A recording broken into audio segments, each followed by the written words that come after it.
Okay, the next drill that we're going to do is called the Good Morning, or more correctly, the Kettlebell Good Morning. So there's lots of variations and ways that you can do the Good Morning. It is just a hinge movement with no real moving weight. The weight is tight to my body, and I'm moving my hips back and forth.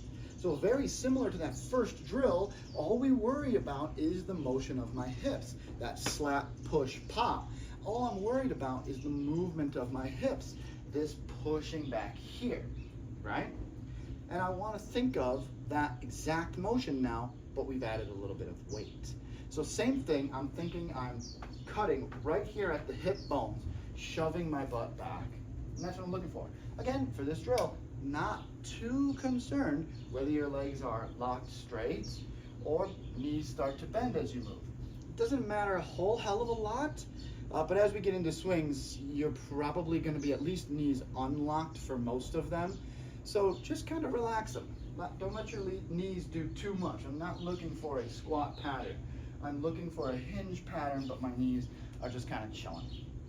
Anyway, for the Good Morning, the weight's going to be in the center of my body, of my torso. Okay, so my rib cage is right here. Okay, the bottom of the bell is going to sit right in this position. So right between my ribs is where I'm going to hold the weight. My elbows are going to stay nice and tight to my body. My palms are going to be up holding the horns. So it should look like this. Whoop. Just like this. The bottom of the bell is into my body. My elbows are tight. I like this like rock on type of grip. So 2 fingers inside the horns like this. Okay. Once we're in this position, again, the motion is exactly the same as that first drill. I'm pushing my butt back.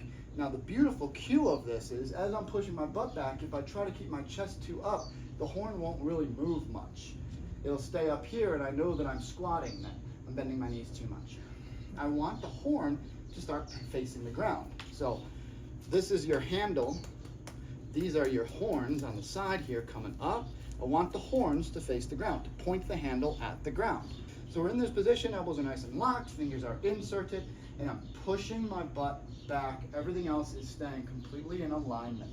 Slight bend of my knees or not, again, doesn't really matter. Just trying to get that the horns and the handle to face the ground. And then I'm coming back up. Now for the drill, I want you to move slow. I want you to learn this pattern. Once you start to get it and you're putting it into your workouts, you can move much quicker. You can make this a quite dynamic movement to get that workout in.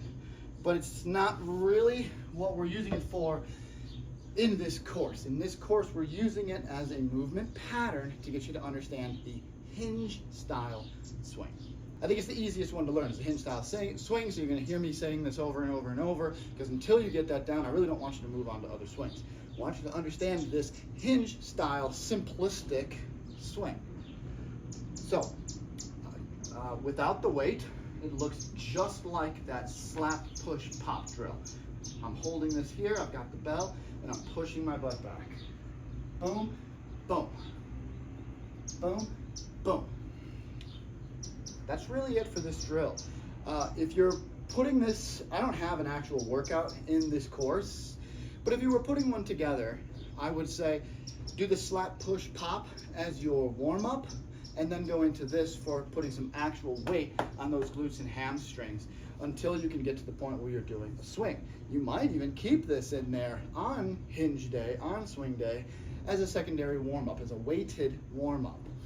Totally up to you. If you're going to get rid of the slap, push, pop, you can move on to this at the end of your warm-up to really get those muscles firing and make sure that you've got everything ready to go, whether you're going into deadlifts or if you're going into kettlebell swings or pretty much any other hinge style exercise.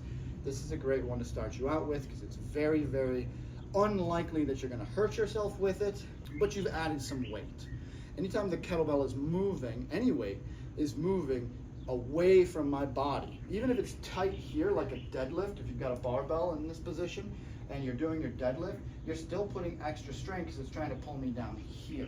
The kettlebell tight in my body here is still doing that, but in a much easier way because it's connected to my torso. It's not moving away from me in any way. And the kettlebell swing is gonna exacerbate that.